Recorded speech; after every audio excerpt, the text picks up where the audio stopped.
అందరికీ మరణాత మరణాత మహిమస్వరం కార్యక్రమం వీక్షిస్తున్న దేవుని పిల్లలైన మీ అందరికీ ప్రభు నామములో శుభములు కలుగును గాక. ప్రతిరోజు ఇదే సమయమునకు ఈ కార్యక్రమం వీక్షించి దైవాశీర్వాదములు పొందండి. ఇప్పుడు పాస్టర్ సామ్యూల్ సుందర్ రెడ్డి గారు దేవుని వాక్య వర్తమానం అందిస్తారు. శ్రద్ధగా ఆలకించండి. దేవునికి స్తోత్రం. అందరికీ మరణాత. దేవుని మహాకృపను బట్టి బ్లెస్సింగ్ ఛానల్లో వాక్య సందేశాలు ప్రారంభించి నేటికి సంవత్సర కాలం గడిచింది. మరి ఈ సంవత్సరం అంతా కూడా దేవుడు తన మహాకృపను బట్టి తన ఆత్మశక్తితో ఈ కార్యక్రమాన్ని జరిగించుకుంటూ ముందుకు వెళుతూ ఉన్నారు. చాలా సంతోషము. దీనికి సహకరించినటువంటి బ్లెస్సింగ్ ఛానల్ యాజమాన్యం వారికి, అలాగే వీక్షకులకు, అలాగే విశ్వాసులైనటువంటి మీ అందరికీ, అలాగే మా కొరకు ప్రార్థన చేస్తున్నటువంటి మీ అందరికీ కూడా ప్రత్యేకమైనటువంటి వందనాలు తెలియజేస్తున్నాను. మరి రాబోయే రోజుల్లో కూడా అద్భుతమైనటువంటి పరిచర్య జరగడానికి మీ అనుదిన ప్రార్థనలో మా కొరకు జ్ఞాపకం చేసుకుని ప్రార్థించండి. అలాగే మీ కొరకు కూడా మా అనుదిన ప్రార్థనలో మేము ప్రార్థన చేస్తూ ఉంటాము. ఒకవేళ మీకు ఈ కార్యక్రమం ఆశీర్వాదకరంగా ఉండి ప్రేరేపణ కలిగినట్లయితే కనుక మీ ప్రోత్సాహాన్ని అందించండి. ఈ కార్యక్రమాన్ని దయచేసి ముందుకు వెళ్ళడానికి సహకరించవలసిందిగా దేవుని పేరట తెలియజేస్తూ ఉన్నాను. దేవుడు మిమ్మల్ని బహుగా ఆశీర్వదించును గాక. ఆమేన్. ఎప్పుడైతే ఆ వ్యక్తి పరిగెత్తుకుని వచ్చాడో వెంటనే అబీగయీలండి ఇక మారు మాట్లాడకుండా ఆమె ఏం చేస్తుందంటే చూడండి, ఇక్కడ మొదటి సమూయేలు గ్రంథం 25వ అధ్యాయము 17వ వచనం. అయితే మా యజమానునికి అతని ఇంటి వారికి అందరికీ వారు కీడు చేయ నిశ్చయించి ఉన్నారు గనుక ఇప్పుడు నీవు చేయవలసిన దాన్ని బహు జాగ్రత్తగా ఆలోచించుము. మన యజమానుడు బహు పనికి మాలిన వాడు. చూసారా, పనుడు చెప్తున్నటువంటి మాట. మన యజమానుడు బహు పనికి మాలిన వాడు, ఎవనిని తనతో మాటలాడనీయడు అనెను. అందుకు అబీగయలు నాబాలుతో ఏమీ చెప్పక త్వరపడి 200 రొట్టెలను 2 ద్రాక్షరసపు తిత్తులను వండిన 5 గొర్రెల మాంసమును 5 మానికల వేచిన ధాన్యమును మొత్తానికి ఇవన్నీ తయారు చేయించుకొని మరి గార్ధముల మీద ఎక్కించి ఈమె కూడా బయలుదేరి దావీదుని ఎదుర్కోవడానికి వెళ్ళిపోతుంది. అసలు నాబాలుతో ఒక్క మాట చెప్పలా. ఓ నాబాలు నువ్వు ఇలా మాట్లాడడం వల్ల ఆయన ఇలా వస్తున్నాడని ఒక్క మాట చెప్పలా. ఎందుకంటే నాబాలుకు చెప్పినా కానీ అనవసరం అనుకుందంతే, బయలుదేరిపోయింది. ఆ వస్తున్నటువంటి ప్రమాదాన్ని ఆపడానికి వెళుతున్నటువంటి ఒక వీర వనిత ఎవరు అంటే అబీగయీలు. తన భర్తకు ఉన్నటువంటి ఆ గండాన్ని తప్పించడానికి, ఆ ప్రమాదాన్ని తప్పించడానికి ప్రమాదానికే ఎదురు వెళుతూ ఉంది. దావీదు చాలా కోపంగా ఉన్నారు. అయినప్పటికీ కూడా ఏం జరిగినా పర్వాలేదని చెప్పేసి ఇవన్నీ తయారు చేసుకుని ప్రయాణం అయిపోయిందండి. మొత్తానికి ప్రయాణమైంది, దావీదుని ఎదుర్కొన్నది. ఆ తర్వాత దావీదుతో మాట్లాడింది. అంత ఆవేశంగా వచ్చిన దావీదు కూడా కూలైపోయాడు. దేవుని మహిమ కలుగును గాక. అంటే అబీగయీలు ఉత్తమమైనటువంటి ఇల్లాలుగా మనకు కనబడుతూ ఉంది. ఈరోజు ఉన్నారా ఇలాంటి వారు ఉండాలి. దేవుని మహిమ కలుగును గాక. నేటి కాలంలో ఏ విధముగా కుటుంబ వ్యవస్థ వెళుతుందో అర్థం చేసుకోవాలి. గమనించండి, ఎంత అద్భుతమైనటువంటి వనిత. ఈమెలో ఉన్నటువంటి కొన్ని లక్షణాలు ఈరోజు మనము ధ్యానించుకుందాం. చాలా అద్భుతమైనటువంటి అంశం ఇది. కొన్ని లక్షణాలు నేను మీకు తెలియజేస్తాను. మొట్టమొదటిగా ఈమెలో ఉన్నటువంటి లక్షణాన్ని మనం పరిశుద్ధ గ్రంథంలో చూసాం ఇందాక. 25వ అధ్యాయం 3వ వచనంలో అబీగయీలు సుబుద్ధి గలదై రూపసి అయి ఉండేను అని రాయబడింది. అంటే సుబుద్ధి కలిగినటువంటి స్త్రీ ఈమె.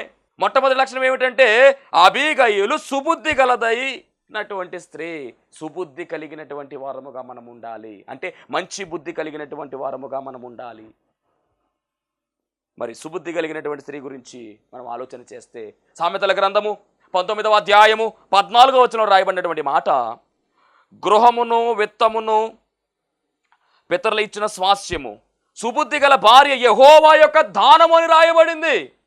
అంటే సుబుద్ధి కలిగినటువంటి భార్య యెహోవా యొక్క దానము, అంటే దేవుడు దానముగా ఇచ్చినటువంటి లక్షణం అది. దేవుడు మహిమ కలుగును గాక. అంటే నాబాలుకు దేవుడు ఈ అబీగయీలును దానముగా ఇచ్చాడు. అందుకనే సుబుద్ధి కలిగినటువంటి స్త్రీగా ఈమె కనబడుతూ ఉంది అబీగయీలు. అలాగే సుబుద్ధిలాగా ప్రవర్తించింది ఆమె. ప్రవర్తన విషయంలో కూడా అలాగే ఉంది. ఇటు మోటువాడైనా, మూర్ఖుడైనా, బహు పనికి మాలిన వాడైనా, అహంకారము కలిగిన వాడైనా, గర్వాంధుడైనప్పటికీ, అవివేకిగా ఉన్నప్పటికీ, వివేకహీనుడుగా ఉన్నప్పటికీ కూడా మరి ఈమె తన సుబుద్ధితో ముందుకు కొనసాగింది. చక్కగా ఆమె ఉండడం జరిగింది. ఒక రకంగా చెప్పాలంటే ఇలాంటి మొరటోడికి ఆమె దొరకడం అదృష్టం. అయితే గమనించాలి, ఇలాంటి మొరటోడికి అబీగయీలు దొరకడం అనేది చాలా అదృష్టం. కానీ అబీగయలుకు మాత్రం ఇంతకన్నా చెడ్డ భర్త అయితే మటుకి దొరికే అవకాశమే లేదండి. గమనించారా? నిజంగా ఈ ఈ ఈ యొక్క నాబాలుకు నా అబీగయలు లాంటి భార్య అయితే మటుకి దొరకదు. కానీ అబీగయలుకు మాత్రం ఇంతకన్నా చెడ్డ భర్త దొరికే అవకాశమే లేదు. అంత మూర్ఖుడు, ఈమె అంత మంచి ఆవిడ. అందుకనే భూమికి ఆకాశానికి ఉన్నటువంటి వ్యత్యాసము వీరిలో ఉంది. అయినా కానీ కుటుంబాన్ని కలుపుకుంటా వెళ్ళిపోతుంది. ఐక్యత కలిగి ముందుకు వెళుతున్నటువంటి స్త్రీ అండి ఈమె. సామెతల గ్రంథం 18వ అధ్యాయం 22వ వచనంలో మనం చూసినట్టయితే కనుక, భార్య దొరికిన వానికి మేలు దొరికెను, అట్టివాడు యెహోవా వలన అనుగ్రహం పొందినవాడు. అవును, ఈమె వల్ల మేలే దొరికిందా ఆవిడికి. కీడు చేసేటటువంటి ఆ దుర్మార్గుడైనటువంటి నాబాలుకు మేలే దొరికింది. గుణవతైన భార్య దొరుకుట అరుదు, అట్టిది ముత్యము కంటే శ్రేష్టం అని చెప్పి సామెతల గ్రంథం 31:10 మనం చూస్తూ ఉన్నాం. అంటే ఈమెలో ఉన్నటువంటి క్వాలిటీ, సుబుద్ధి కలిగినటువంటి స్త్రీగా మనకు కనబడుతూ ఉంది. అద్భుతమైనటువంటి మాట. దావీదు గారు అంటున్నటువంటి మాట ఏమిటంటే, క్షమించినటువంటి దావీదు మొదటి సమూయేలు గ్రంథం 25:33లో, నీవు చూపిన బుద్ధి విషయమై నీకు ఆశీర్వాదం కలుగునుగాక. అంటే ఈమె కలిగినటువంటి సుబుద్ధి ఎలా మారిపోతుందంటే ఆశీర్వాదంగా మారిపోతూ ఉంది. అంటే ఈమె దీవించబడడానికి, కుటుంబం దీవించబడడానికి కారణం ఏమిటంటే ఈమె కలిగినటువంటి సుబుద్ధే. ఈరోజు నీవు ఏ బుద్ధి కలిగి ఉన్నావు? సుబుద్ధి కలిగినటువంటి స్త్రీగా మనం ఉండాలి. ఎంత అద్భుతం! చంపడానికి, నాశనం చేయడానికి, అంతమొందించడానికి ఆయుధం ధరించుకుని సైన్యముతో వచ్చిన దావీదు దీవెన ఇచ్చే దావీదుగా మారిపోయాడంటే ఈమె సుబుద్ధి ఎంత ప్రభావంగా ఉందో గమనించాలి. అసలు అంతమొందించాలి, అంత ఆవేశంగా వస్తున్నాడు దావీదు. అంటే ఆవేశంగా వస్తున్నటువంటి దావీదును కూడా కూల్ చేసేసిందండి. చూసారా? లేకపోతే నాబాలు ఉంటాడా? నాబాలు నోబాలు అయిపోతుంది. కానీ ఈమె అడ్డుగా వెళ్ళిందండి. ఈమె సుబుద్ధి అతన్ని కాపాడింది. రెండవదిగా మనం గమనిస్తే ఈమెలో ఉన్నటువంటి రెండవ లక్షణం, ఈమె జ్ఞానవంతురాలు.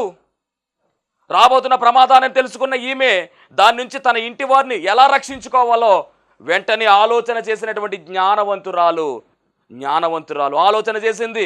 రాబోయే ప్రమాదం, అక్కడ దావీదు బయలుదేరిపోయాడు. ఏం చేస్తాడో, నా కుటుంబాన్ని, నా ఇంటిని ఏమైపోతుంది, కాబట్టి నేను కాపాడుకోవాలని ఆలోచన చేసింది. అటు జ్ఞానము కలిగింది. జ్ఞానవంతురాలు తన ఇల్లు కట్టుకొనును, 3 రాళ్ళు తన ఇల్లు ఓడబెరుకును అని మరి సామెతల గ్రంథం 14:1లో మనకు కనబడుతూ ఉంది. కాబట్టి మరి ఈమె జ్ఞానవంతురాలుగా తన ఇంటిని కట్టుకునే ప్రయత్నం చేస్తూ ఉంది. దేవునికి స్తోత్రం. ఈమెలో ఉన్నటువంటి రెండవ లక్షణం అదే. ఇక మూడవ లక్షణం మనం గమనించినట్లయితే కనుక, ఈమె మరి ఆ యొక్క పనివాడు చెప్పిన వెంటనే ఎక్కడా కూడా ఆలస్యం చేయకుండా వెంటనే అవన్నీ ఐటమ్స్ అన్ని తయారు చేసుకుని బయలుదేరిపోయింది. అంటే ఈమెలో ఏముందంటే మూడవ లక్షణం, చురుకుదనం కలిగినటువంటి స్త్రీ. ఈమె చురుకుదనం కలిగినటువంటి స్త్రీ. ఎక్కడా కూడా నాంచలేదు, ఎక్కడా కూడా మరి లేకుండా టక్మని వెళ్ళిపోయింది. వెంటనే నిర్ణయం తీసుకుంది. నాబాలుకు చెప్పిన అనవసరం అనుకుంది. నాబాలుతో ఏమీ మాట్లాడలా. ఈమెంతటా ఈమె జ్ఞానవంతురాలు గనుక సమయాన్ని పోనివ్వకుండా మరి చురుకుదనం కలిగి సమయాన్ని సద్వినియోగం చేసుకుంటూ రాబోతున్న ప్రమాదాన్ని ఆపగలిగింది. మరి మనం ఎలా ఉంటూ ఉన్నాం? చురుకుదనం కలిగి ఉండే గొప్ప భాగ్యమని దేవుని వాక్యం సెలవిస్తూ ఉంది. మరి మనం ఎలా ఉంటూ ఉన్నాం? సమూయేలు గ్రంథం, మొదటి సమూయేలు గ్రంథం 25:18 రాయబడిన మాట, అందుకు అబీగయీలు నాబాలుతో ఏమీయో చెప్పగా త్వరపడే వారముగా మనం ఉండాలి. చురుకుదనం కలిగి మనం ఉండాలి. ఎత్తబడేటటువంటి అంతస్తులో ఉండవలసినటువంటి మనము, పెండ్లి కుమార్తెగా సిద్ధపడినటువంటి మనము ఖచ్చితముగా ఈ త్వరపడే లక్షణం మనలో ఉండాలి. ఆయన త్వరగా వస్తూ ఉన్నాడు, మనము కూడా త్వరపడే సిద్ధముగా ఉండాలి. ఆయన రాగానే మనము కూడా ఎగిరి మేఘం ఎక్కేటటువంటి అంతస్తులోనికి వెళ్ళాలి. అంటే సిద్ధపడి ఉండాలి, చురుకుదనము కలిగి ఉండాలి, రెడీ రేపుగాల్లా మనము సిద్ధపడి ఉండాలి. ఎబ్రీ స్త్రీల గురించి బైబిల్ చెప్తున్న మాట ఏమిటంటే, ఎబ్రీ స్త్రీలు చురుకైన వారని రాయబడింది. మరి మనం ఎలా ఉంటూ ఉన్నాం? క్రీస్తుని కలిగినటువంటి మనము చురుకుదనము కలిగి ఉండాలి. చురుకుదనము కలిగి ఉండే గొప్ప భాగ్యమని చెబుతూ ఉంది సామెతల గ్రంథములో. మరి ఈ స్త్రీ చురుకుదనము కలిగిన స్త్రీ, జ్ఞానవంతురాలు, సుబుద్ధి కలిగినటువంటి స్త్రీ. మూడవది చురుకుదనం కలిగిన స్త్రీ. మనం కూడా చురుకుదనం కలిగి ఉండాలి. ఇక నాలుగవదిగా మనం గమనించినట్లయితే కనుక, ఈమెలో ఉన్నటువంటి 4వ లక్షణం ప్రత్యుపకార లక్షణం. ప్రత్యుపకార లక్షణం అంటే సహాయం పొందుకోవడం మాత్రమే కాదు, మరలా సహాయము చేసే లక్షణం. వస్తువులు తీసుకోవడం మాత్రమే కాదు, మరలా ఇచ్చే లక్షణం. దేవునికి మహిమ కలుగునుగాక. చాలామంది సహాయం తీసుకుంటారు, మరలా వేరే వారు సహాయం చేయాలంటే సహాయం చేయరు.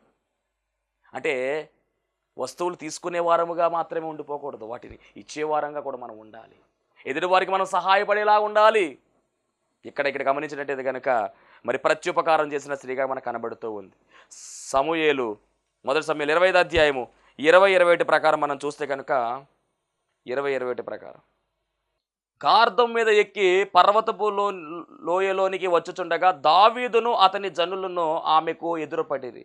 ఆమె వారిని కలుసుకొనెను. అంతకు మునుపు దావీదు నాబాలునకు కలిగిన దాని అంతటిలో ఏదియూ పోకుండా అరణ్యములో అతని ఆస్తి అంతయు నేను వ్యర్థముగా కాయిచూ వచ్చి తిని ఉపకారమునకు నాకు అపకారము చేసి ఉన్నాడే అని బాధపడ్డాడండి దావీదు గారు. ఎందుకంటే ఉపకారం చేశాడు, అయినా కానీ దావీదు ఎవరో నాకు తెలియదు, యెషయా ఎవరో నాకు తెలియదు అని రివర్స్గా ఆయన మాట్లాడాడు. నేను ఉపకారం చేశాను, ఆయన నాకు అపకారం చేసేటటువంటి వాడుగా నాబాలు ఉన్నాడు అని చాలా బాధపడ్డాడు. కానీ అతని భార్య ఏం చేస్తుందంటే ఆ ఉపకారము చేసిన ఉపకారానికి మరి ప్రత్యుపకారంగా ఏమేం పట్టుకెళ్లాలో అవన్నీ సిద్ధం చేసుకుందండి. చాలా ఐటమ్స్ సిద్ధం చేసిందండి. చాలా అద్భుతమైనటువంటి మాట. అందుకు అబీగల్ నాబాలుతో ఏమీ చెప్పక త్వరపడి 200 రొట్టెలను 2 ద్రాక్షరసపు తిత్తులను వండిన 5 రొట్టెల 5 గొర్రెల మాంసమును 5 మానికల వేచిన ధాన్యమును 100 ద్రాక్ష గెలలను 200 అంజూరపు అడలను గార్ధపము మీద వేయించి, చూసారా ఎన్ని ఐటమ్సో, ఎన్ని రకాలు. అంటే ఒకప్పుడు వీరి యొక్క గొర్రెలను ప్రొటెక్ట్ చేసినటువంటి గొప్ప వ్యక్తిగా దావీదు కనబడుతూ ఉన్నాడు. అతను చేసిన ఉపకారానికి ప్రత్యుపకారంగా చేయాలి, సహాయం అడిగాడు, కానీ నాబాలు ఒప్పుకోలేదు. కానీ భార్య అయితే మట్టికి ప్రత్యుపకారం చేస్తుంది, ఉపకారానికి ప్రత్యుపకారం చేస్తూ ఉంది. ఈ లక్షణం కూడా మనలో ఉండాలి. మేలు చేయడని చేతనైనప్పుడు దాన్ని పొందదగిన వారికి మేలు చేయాలి. అలా చేయకుండా ఉండడం కూడా పాపమే అని వాక్యం సెలవిస్తూ ఉంది. ఎదుటి వారికి మనం సహాయపడాలి. చాలామంది సహాయపడకుండా ఏమి పట్టించుకోకుండా వెళ్ళిపోయారు చాలామంది ఉంటారు. మనం అలా ఉండకూడదండి. మనం సహాయం చేయాలి. మన వంతు సహాయాన్ని మనం అందించవలసిన వారమై ఉన్నాము. డబ్బు పరంగా కావచ్చు, మాట పరంగా కావచ్చు, ప్రార్థనా సహాయం కావచ్చు, వారిని ధైర్యపరిచే సహాయం కావచ్చు, ఏదో రకంగా మన సహాయాన్ని అందించాలి. అది మనం క్రీస్తుని కలిగినటువంటి వారి యొక్క లక్షణం. అది ప్రభువును కలిగి ఉన్నటువంటి వారు చేయవలసిన పని అదే. ఇతరులను మనము బాధ పెట్టే వారంగా ఉండకూడదు. వారు బాధల్లో ఉంటే ఆ బాధల్లోంచి మనం బయటికి తీసుకొచ్చే వారంగా ఉండాలి. వారిని ఓదార్చే వారముగా ఉండాలి, ఆదరించే వారముగా ఉండాలి. క్రీస్తు కలిగిన ప్రేమ ఇతరుల పట్ల మనము కలిగి నడుచుకోవాలి. మన ప్రేమలో క్రీస్తును చూపించాలి. అది క్రైస్తవుని యొక్క లక్షణం, క్రీస్తును కలిగిన వారి యొక్క లక్షణం. ప్రత్యుపకారం చేసే లక్షణం మనలో ఉండాలి. అపకారం చేసే వాళ్ళకు కూడా ఉపకారం చేసే వారంగా మనం ఉండాలి. అపకారం చేసే వారికి కూడా ఉపకారం జరగాలని మనం ప్రార్థన చేయాలి. వారి క్షేమాన్ని కోరుకోవాలి, వారు బాగుండాలని కోరుకోవాలి, వారు మారాలని కోరుకోవాలి. అంతే తప్ప తీర్పు తీర్చే అధికారం దేవుడు మనకి ఇవ్వాల. విమర్శ చేయడం వల్ల ఒరిగేది ఏమీ లేదు. ఏ మతమును కానీ ఏ మనుషుని కానీ దూషింపరాదు, ద్వేషింపరాదు. అడిగిన విషయంలో దేవుణ్ణి అడిగి, తెలియని విషయాలు దేవుణ్ణి అడిగి తెలుసుకోవాలను అని మరి దైవజనులు చెప్పిన మాట మనం జ్ఞాపకం చేసుకోవాలి. అవును, తెలియని విషయాలు దేవుణ్ణి అడగాలి, ఆయన బోధిస్తాడు. వీరిని విమర్శించడం వల్ల ఉపయోగం ఏమీ లేదు. సహోదరులు ఐక్యత కలిగి నివసించడం ఎంత మేలు, ఎంత మనోహరం అని రాయబడింది వాక్యములో. ఐక్యత భావం కలిగి, సహోదర భావం కలిగి మనం ముందుకు సాగవలసిన వారమై ఉన్నాము. ఈరోజు ఇక్కడ ఈమెలో ఉన్నటువంటి 4వ లక్షణము ప్రత్యుపకార లక్షణము, ఉపకారము చేసే లక్షణము. ఉపకారాన్ని పొందుకుంది, మరలా ఉపకారం చేస్తూ ఉంది. ఇక 5వదిగా మనం పరిశీలన చేసినట్లయితే ఈమెలో ఉన్నటువంటి 5వ లక్షణము అద్భుతమైనటువంటి లక్షణం. నిజంగా ఈ లక్షణము చాలా శ్రేష్టమైనటువంటి లక్షణం. అదేమిటంటే క్షమాపణ కోరుతూ ఉంది. క్షమాపణ కోరుతూ ఉంది. చూద్దాం ఈ మాట. 1 సమూయేలు గ్రంథం 25వ అధ్యాయము 28వ వచనము. దావీదు గారి దగ్గరికి వచ్చింది, నిలబడింది, అంటుంది కదా, నీ దాసురాలనైన నా తప్పు క్షమించుము. నీ దాసురాలనైన నా తప్పు క్షమించుము. గమనించండి, అసలు తప్పు ఎవరు చేశారు? తప్పు చేసింది భర్త, కానీ క్షమాపణ అడిగేది ఎవరు? భార్య. ఉన్నారా ఇలాంటి వారు ఈరోజు? భర్త తప్పు చేస్తే భార్య క్షమాపణ అడుగుతూ ఉంది. చాలా చిత్రంగా ఉంది కదా అబిగయీలు గురించి మాట్లాడుతూ ఉంటే. తప్పు చేసింది భర్త, తప్పు చేసింది వాడండి. నేను క్షమాపణ చెప్పడం ఏంటి, నేను సారీ చెప్పడం ఏంటి అనేవారు ఉన్నారు ఈ లోకంలో. కానీ తన భర్త తప్పు తన మీద వేసుకొని, అయ్యా నన్ను క్షమించు, నా తప్పు క్షమించు అంటూ ఉంది. నా భర్త చేసిన తప్పుకి నేను సారీ చెప్తున్నా అంటలా, నాది తప్పయ్యా నన్ను క్షమించు. అబ్బా, ఇది ఈమెలో ఉన్నటువంటి లక్షణం. అబీగయీలు ఒక తారాస్థాయిలో ఉన్నటువంటి స్త్రీ, మంచి సుబుద్ధి కలిగినటువంటి లక్షణాలు కలిగినటువంటి స్త్రీ. ఈమె గురించి ఎంత వర్ణించినా తక్కువే. చూసారా, భర్త చేసిన తప్పుకు భార్య క్షమాపణ చెప్పడం. తప్పు జరిగింది అంటే ఒకరి మీద ఒకరు నెట్టుకొని వెళ్ళిపోతూ ఉంటారు. అసలు తప్పు ఒప్పుకునేటటువంటి లోకమా ఈ లోకము కాదే. ఏదైనా పొరపాటు జరిగిందంటే ఆ పొరపాటు ఎవరి మీదకు తోసేయాలా అని ఆలోచన చేసే సమాజం ఇది. అంతే కదా. నేనే తప్పు చేశానని ఒప్పుకుంటారు ఎవరన్నా? ఒప్పుకోరు. తప్పు చేసినోడు ఒప్పుకోడు. కానీ ఏ తప్పిదము లేనటువంటి ఈమె తన భర్త తప్పు చేసినటువంటి ఆ తప్పును ఈమె మీద వేసుకుని, అయ్యా నా తప్పు క్షమించుము. ఎంత బాగా మాట్లాడుతుందండి. నీ దాసురాలైన నా తప్పు క్షమించుము అని క్షమించమని ప్రాధేయపడుచు ఉంది, అడుగుతూ ఉంది. చూసారా, ఈమెలో ఉన్నటువంటి గొప్పతనం ఇది. ప్రీతికరమైనటువంటి ప్రవక్తనతో క్షమాపణ కోరుతూ ఉంది. దావీదును అబీగయీలు క్షమాపణ కోరినటువంటి సందర్భం ఇది. 25 అధ్యాయం 23 నుంచి చదువుదాం ఒకసారి. అబీగయీలు దావీదును కనుగొని గార్ధం మీద నుండి త్వరగా దిగి దావీదునకు సాష్టాంగ నమస్కారము చేసి అతని పాదములు పట్టుకుని ఇట్లా నేను. చూసారా, ఎక్కడి నుంచి ఎక్కడి దాకా ఆమె డౌన్ అవుతూ ఉందో.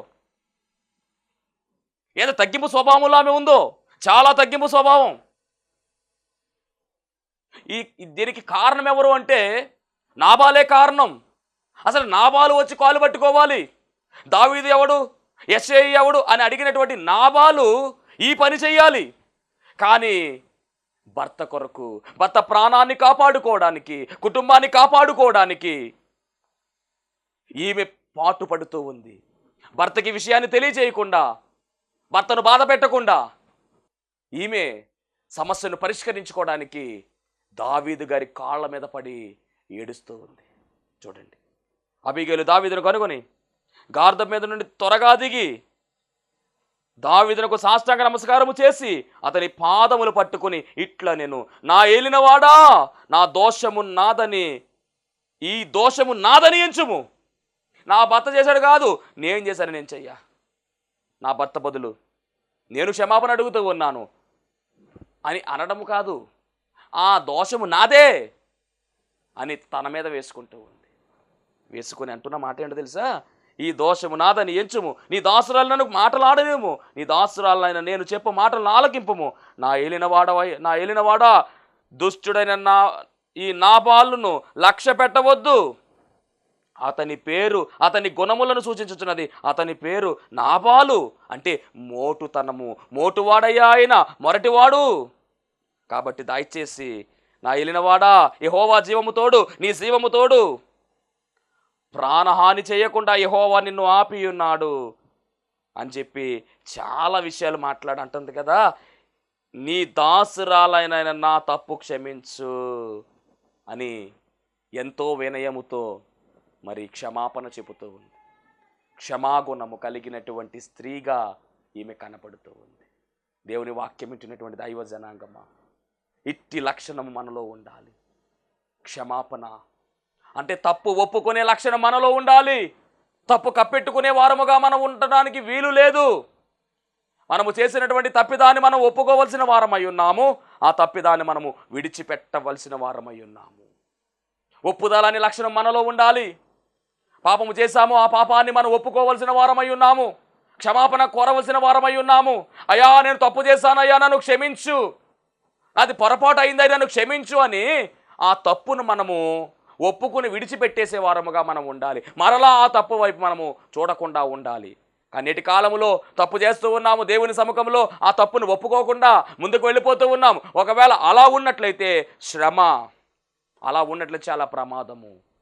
ఎప్పటికప్పుడు మన పాపాన్ని విడిచిపెట్టే వారముగా ఉండాలి. ఎప్పటికప్పుడు మన తప్పులను ఒప్పుకోవాల్సిన వారమై ఉండాలి. క్షమాపణ అడగాలి. దేవా నన్ను క్షమించు ప్రభువా అని అడగవలసిన వారమై ఉన్నాము. ఈ అబీగయీలు దావీదు పాదాలను పట్టుకుని ప్రాధేయపడుచు ఉన్నదండి. తన భర్త చేసినటువంటి తప్పును తన మీద వేసుకొని నాది తప్పయ్యా అని అడుగుతూ ఉంది. ఎంత అద్భుతమైనటువంటి కార్యం అండి ఇది. ఇలా మనం ఉండగలుగుతున్నామా? ఇలా సమాజం వారు ఉంటూ ఉన్నారా? భర్త బదులుగా భార్య క్షమాపణ అడుగుతూ ఉంది. తప్పు తనది కాదు, నేరము తనది కాదు, తప్పిదము తనది కాదు, ఒప్పుకోవాల్సిన పనే లేదు, అసలు అవసరమే లేదు అబీగయీలుకు. కానీ ఎందుకంటే భర్త కొరకు తన్ను తాను తగ్గించుకుంది, భర్త కొరకు తన్ను తాను అర్పించుకుంది, భర్త కొరకు తన్ను తాను తగ్గించుకొని పాదాల మీద పడి ఏడుస్తూ ఉంది, ప్రాధేయపడుతూ ఉంది. అది ఈమెలో ఉన్నటువంటి లక్షణం. భర్తకు లోబడడంలో, భర్తను కాపాడుకోవడంలో, భర్తకు ప్రొటెక్షన్ ఇవ్వడంలో నిజంగా ఈమె పాత్ర ఉత్తమమైనటువంటి పాత్ర అని మనం గమనించాలి. ఇక 6వదిగా మనం గమనించినట్లయితే కనుక ఈమెలో ఉన్నటువంటి 6వ లక్షణము, యెహోవా యందు భయభక్తులు కలిగిన స్త్రీ ఈమె. యెహోవా యందు భయభక్తులు కలిగిన స్త్రీ. 25వ అధ్యాయం 32వ వచనం మనం పరిశీలన చేస్తే 32వ వచనం, అందుకు దావీదు, నాకు ఎదురుపడుటకై నిన్ను పంపిన ఇశ్రాయేలీయుల దేవుడైన యెహోవాకు స్తోత్రము కలుగును గాక అని పలుకుతూ ఉన్నాడు. అంటే ఈమెను పంపినటువంటి ఆయన ఎవరు అంటే దేవుడే పంపించినట్టుగా పలుకుతూ ఉన్నాడు. అంటే ఈమె దేవుని యందు భయభక్తులు కలిగినటువంటి స్త్రీ. యెహోవా యందు భయభక్తులు కలిగిన వారికి జ్ఞానము లభిస్తుంది అని వాక్యం సెలవిస్తూ ఉంది. యెహోవా యందు భయభక్తులు కలిగినటువంటి వారికి జ్ఞానము లభిస్తుంది. జ్ఞానము కావాలంటే ఆయనందు మనం భయభక్తులు కలిగి ఉండాలి. జ్ఞానముకు మూలము యెహోవా యందు భయభక్తులు కలిగి ఉండే జ్ఞానమునకు మూలము అని రాయబడింది. మరి ఆయనదు భయభక్తులు కలిగి ఉంది కాబట్టి జ్ఞానవంతురాలుగా ఈమె ఆలోచన చేసింది, జ్ఞానము కలిగి ఈమె నడుచుకుంది.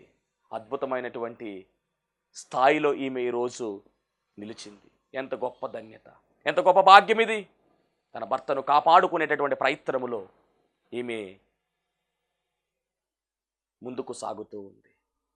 దేవుని భయభక్తులు కలిగి ఉంది కాబట్టే భర్త మీద ప్రేమ, భర్త మరుటోడైనా మోటువాడైనా అవివేకముగా ఉన్నా, సరిగా చూచుకోకపోయినా, ఇబ్బందులు పెడుతున్నా భర్తను విడిచిపెట్టలా. భర్త కొరకు పోరాడుతూ ఉంది. భర్త కొరకు పోరాడినటువంటి వీర వనిత అని అబీగయీలు గురించి ఈరోజు వాక్యం సెలవిస్తూ ఉంది. అందుకనే ఈమె గురించి మనం ఆలోచన చేస్తే దేవుని భయభక్తులు కలిగి ఉన్నది కాబట్టి ఈమె కొనియాడబడినట్టుగా రాయబడింది బైబిల్ గ్రంథములో. దేవునికి మహిమ కలుగునుగాక. అవును, ఆయనందు భయభక్తులు కలిగినటువంటి వారు కొనియాడబడతారు. సామెతల గ్రంథంలో మనకి ఈ మాట కనబడుతూ ఉంది. సామెతల 31వ అధ్యాయము 30వ వచనం రాయబడిన మాట, అందము మోసకరము, సౌందర్యము వ్యర్థము, యెహోవా యందు భయభక్తులు కలిగిన స్త్రీ కొనియాడబడును. ఈరోజు అబీగయీలు అనేటటువంటి ఈమె ఏ విధంగా కొనియాడబడుతుందో గమనించండి. ఆమె ఉన్నా లేకపోయినా కానీ ఆమె యొక్క సాక్ష్యం ఉండిపోయింది. దేవునికి మహిమ కలుగునుగా. ఆమె ఉన్నా లేకపోయినా ఆమె సాక్ష్యం నిలిచిపోయింది. ఇది 6వ లక్షణం అండి. ఇక 7వ లక్షణం మనం గమనించినట్లయితే కనుక ఈమె దీన మనస్సు కలిగినటువంటి ఆమెగా కనబడుతూ ఉంది. దీన మనస్సు కలిగినటువంటి ఆమె అంటే తగ్గింపు స్వభావం కలిగినటువంటి ఆమె.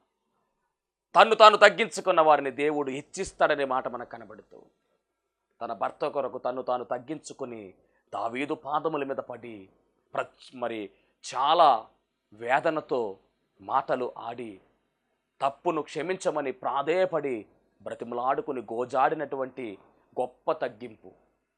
నా భర్త చేసినటువంటి తప్పుకు నాకేంటి సంబంధం అనేవారు లేరా? ఈరోజు అనేక మంది ఉన్నారు. సంబంధాన్ని తెంపుకుని వెళ్ళిపోయేవారు అనేక మంది ఉన్నారు. నా భర్త తప్పుకి నాకు సంబంధం ఏమీ లేదు అనేవారు అనేక మంది ఉన్నారు. దేవునికి స్తోత్రం. సుఖం వచ్చినా, కష్టం వచ్చినా, బాధ వచ్చినా, వ్యాధి వచ్చినా, ఏమొచ్చినా కానీ నేను విడిచిపెట్టను అనేటువంటి ప్రమాణాలు ఏమైపోయినాయి?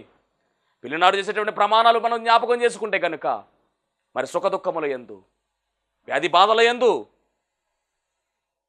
ఎప్పుడు కూడా విడిచిపెట్టకుండా, సుఖమొచ్చినా కష్టం వచ్చినా వ్యాధి వచ్చినా బాధ వచ్చినా ఎక్కడా కూడా విడిచిపెట్టకుండా మరి ఊపిరన్నంతో కలిసి ఉంటామని ప్రమాణం చేస్తాము కదా. అక్కడ ఆ ప్రమాణాలు ఏమైపోతున్నాయి? నేటి కాలంలో ఏమైపోతున్నాయి ఆ ప్రమాణాలు? పరిశుద్ధ వివాహము జరిగించుకున్నాము అంటే కనుక పరిశుద్ధుడైనటువంటి ఆ దేవుడే ఆ వివాహానికి కర్తగా ఉంటూ ఉన్నాడు. ఆయనే స్వయముగా కలిపాడు. మరి అలాంటప్పుడు నువ్వు తెగదింపులు చేసుకోవడానికి నీకు అధికారం ఎలా వచ్చింది? అది చాలా పెద్ద పొరపాటు, అది చాలా పెద్ద తప్పది. ఏదో చిన్న చిన్న మనస్తాపాలు, చిన్న చిన్న గొడవలు రావచ్చు, సహజమే. కానీ వాటిని పరిష్కరించుకోవాలి, వాటిని పెద్దవి చేసుకునే ప్రయత్నం చేయకూడదు. ఈరోజు అబీగయీలు కూడా మనతో మాట్లాడుతున్న మాట అదే. నా భర్త మొరటువాడే, అవివేకే, తప్పు చేశాడు, అయినప్పటికీ అతని పక్షముగా నేను క్షమాపణ అడుగుతూ ఉన్నానని ఈమె మనతో మాట్లాడుతూ ఉంది. ఈమెకి ఎలాంటి ఈగో లేదు, అంత మంచి క్యారెక్టర్ కలిగినటువంటి ఆమె. అందుకని దేన మనసు కలిగింది, నాకెందుకులే, నా భర్త చంపేసుకో ఏదోటి అవుతుంది అనుకోవచ్చు. కానీ నా భర్త క్షేమంగా ఉండాలి, నా కుటుంబం క్షేమంగా ఉండాలి అని దైవ ప్రేమ కలిగినటువంటి ఆమెగా, దైవభక్తి కలిగినటువంటి ఆమెగా, భర్తకు లోబడినటువంటి తత్వం కలిగినటువంటి ఆమెగా, భర్తను ప్రేమించే తత్వం కలిగినటువంటి ఆమెగా ఈ అబీగయీలు కనబడుతూ ఉంది ఈరోజు. ఈ 7 లక్షణాలు కలిగినటువంటి ఈమె ఎంత గొప్ప ధనీరాలో గమనించండి. సుబుద్ధి కలిగినటువంటి ఆమెగా, జ్ఞానము కలిగినటువంటి జ్ఞానవంతురాలుగా కనబడుతూ ఉన్నటువంటి ఆమెగా, 3వది చురుకుతనం కలిగినటువంటి లక్షణము కలిగినదిగా, 4వది ప్రత్యుపకార లక్షణము కలిగినటువంటి ఆమెగా, 5వది క్షమాపణ కోరిన తత్వము కలిగినటువంటి లక్షణము. ఇక 6వదిగా మనం పరిశీలన చేస్తే యెహోవా యందు భయభక్తులు కలిగినటువంటి స్త్రీగా ఈమె కనబడుతూ ఉంది. 7వది దీన మనసు కలిగినటువంటి స్త్రీగా కనబడుతూ ఉంది. ఇలాంటి లక్షణాలన్నీ కూడా ఈమెలో ఉన్నాయి. తర్వాత ఏం జరిగింది అంటే కనుక భర్త ఇంటికి వచ్చాడు, దావీదు క్షమించాడు, భర్త ఇంటికి వచ్చాడు. భర్తకు మరి తర్వాత రోజు జరిగిన విషయం చెప్పింది. భర్తకు చాలా భయం వేసింది. 10 రోజులు ఉన్నాడు. తర్వాత ఆయన చనిపోయినట్టుగా రాయబడింది బైబిల్ గ్రంథంలో.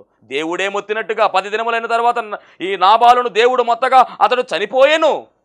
అతడు చనిపోయిన తర్వాత ఏం జరిగింది అంటే న్యూ లైఫ్ స్టార్ట్ అయ్యింది. అబీగయీలు జీవితంలో అద్భుతము జరిగింది, వండర్ఫుల్ మెరాకిల్ జరిగింది, ఎవరు ఊహించని కార్యము జరిగింది.